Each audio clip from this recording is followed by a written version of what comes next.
ओम नमः शिवाय। आज हम बताएंगे सावन महीने में मनाया जाने वाला ऐसा पर्व जिसका स्वागत बड़ी आतुरता के साथ सभी भक्त द्वारा किया जाता है। वो है हरियाली अमावस्या। इसको हरियाली के आगमन के रूप में मनाया जाता है। इस दिन किसान आने वाले वर्ष में कृषि के विकास का अनुमान लगाते हैं, शगुन करते हैं। सावन की बहार और खुशनुमे पर्यावरण का स्वागत किया जाता है। सावन महीने की कृष्ण पक्ष की अमावस्या को हरियाली अमावस्या कहा जाता है। इस अमावस्या का संबंध प्रकृति, पितृ और भगवान शंकर से है। तीनों लोकों से संबंध होने के कारण इस अमावस्या का अपना विशेष महत्व है। अतः पर्यावरण को संतुलित और शुद्ध बनाए रखने के उद्देश्य से ही अनेक वर्षों से हरियाली अमावस्या का पर्व खूब धूमधाम से मनाया जाता है। इसका मुख्य लक्ष्य प्रदूषण को समाप्त कर पेड़ों की संख्या में अधिक से अधिक वृद्धि करना है। यदि इस दिन कोई भी व्यक्ति एक भी पेड़ रोपित करता है तो उसे पुण्य की प्राप्ति होती है और वह जीवन भर सुखी और समृद्ध बना रहता है। पेड़ों में देवताओं का वास माना जाता है। इसी कारण से इन्हें लगाने वाले व्यक्ति पर भगवान की असीम कृपा बनी रहती है। हमारे सनातन धर्म में वृक्षों को देवता स्वरूप माना गया है। मनु स्मृति के अनुसार वृक्ष योनि पूर्व जन्मों के कर्मों के फल स्वरूप मिलती है, ऐसा माना गया है। पीपल के वृक्ष को बहुत ही महत्वपूर्ण माना गया है, क्योंकि पीपल के वृक्ष में अनेकों देवताओं का वास माना गया है।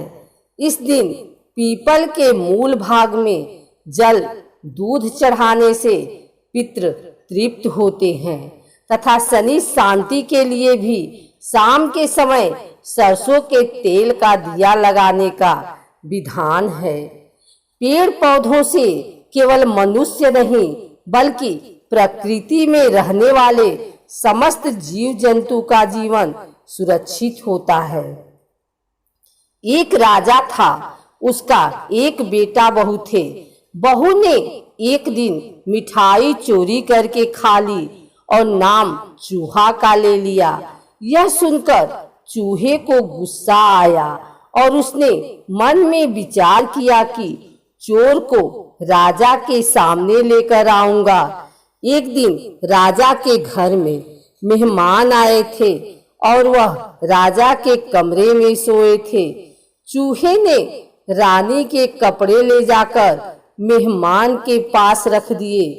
सुबह उठकर सब लोग आपस में बात करने लगे कि छोटी रानी के कपड़े मेहमान के कमरे में मिले।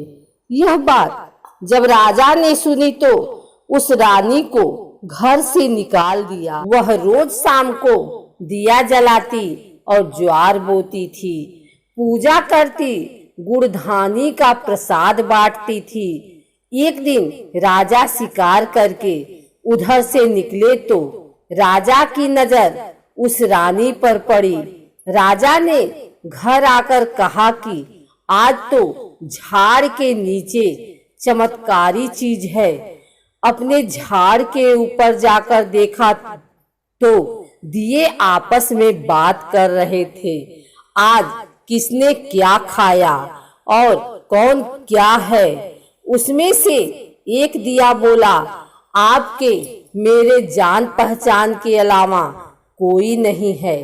आपने तो मेरी पूजा भी नहीं करी और भोग भी नहीं लगाया।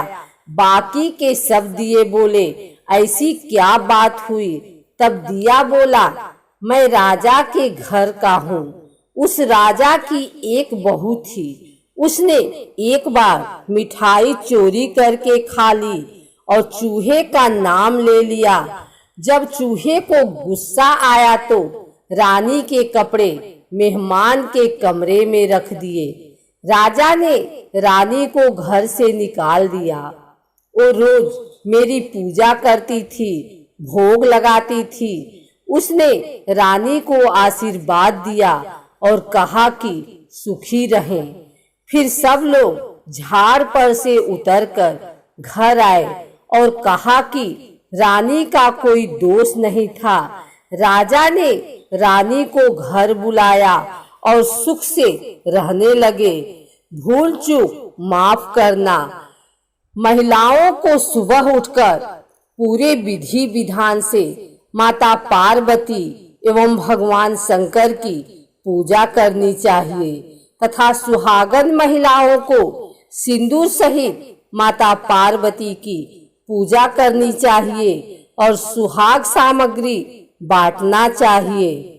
ऐसा मानना है कि हरी चूड़ियां, सिंदूर, बिंदी बांटने से सुहाग की आयु लंबी होती है और साथ ही घर में खुशहाली आती है। अच्छे भाग्य के उद्देश्य से लड़के भी चूड़ियां, मिठाई आदि सुहागन स्त्रियों को भेंट कर सकते हैं, लेकिन यह कार्य दोपहर से पहले कर लेना चाहिए। हरियाली अमावस्या के दिन भक्तों को पीपल और तुलसी के पेड़ की पूजा करनी चाहिए। इस दिन पीपल के वृक्ष की पूजा एवं फेरे किए जाते हैं तथा मालपुए का भोग बनाकर चढ़ाए जाने की परंपरा है। धार्मिक ग्रंथों में पर्वत और पेड़ पौधों में भी ईश्वर का वास बताया गया है। पीपल में त्रिदेवों का वास माना गया है। आंवले के पेड़ में स्वयं भगवान श्री लक्ष्मी नारायण का वास माना जाता है। इस दिन कई लोग उपवास भी रखते हैं। इसके बाद शाम को भोजन ग्रहण कर व्रत तोड़ा जाता है। मान्यता है कि जो लोग श्रावण मास की अमावस्या को व्रत करते हैं उन्हें धन और वैभव की प्राप्ति होती है। इस दिन पवित्र नदियों में स्नान के बाद ब्राह्मणों, गरीबों और वचनतों को यथाशक्ति दान दक्षिणा करनी चाहिए। इस दिन पीपल, बरगद, केला, नींबू, तुलसी आदि का वृक्षारोपण करना बेहतर ही शुभ माना जाता है। सावन महीने का सीधा संबंध भगवान शंकर और माता पार्वती से है। इस अमावस्या के दिन माता पार्वती के साथ भगवान शंकर की पूजा का विशेष महत्व है। कुंवारी कन्याओं को विवाह में आने वाली बाधाओं को दूर करने के लिए भगवान शंकर और माता पार्वती को लाल वस्त्र अर्पण करके उनका फल और मिष्ठान से पूजन करना चाहिए। हरियाली अमावस्या पर महिलाओं द्वारा हरे रंग के कपड़े पहनने का विशेष महत्व है। इस दिन महिलाएं झूले झूलती हैं, पिकनिक मनाती हैं, सखियों के साथ अटखेलियां करती हैं। विभिन्न संस्थाओं द्वारा विशेष आयोजन भी आयोजित किए जाते हैं और वृक्षारोपण का कार्य भी भारी मात्रा में किया जाता है।